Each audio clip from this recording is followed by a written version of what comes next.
The mid function can be used to extract a set of characters from a given position in a text string. In this video, we will look at how the mid function works. We have a list of registration codes here. The first 4 characters P001, P002 represent the participant numbers.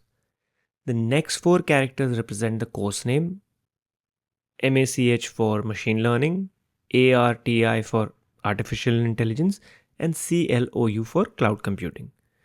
The last 6 characters are dates in DDMMYY format. We need to extract the course codes from each of the registration numbers. To do this, we will use the mid function. The first parameter for the mid function is text, and we will refer the cell A2 here. The next parameter is start num.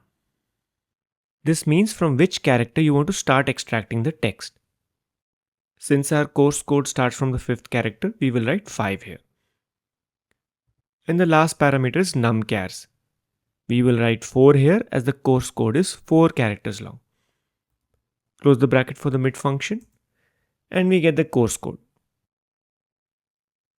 We can now copy it to the rows below and we get the course codes for all the rows. And that's how simple the mid function is. If you found this tutorial helpful, make sure to give it a thumbs up. Leave a comment with any questions or topics you'd like us to cover.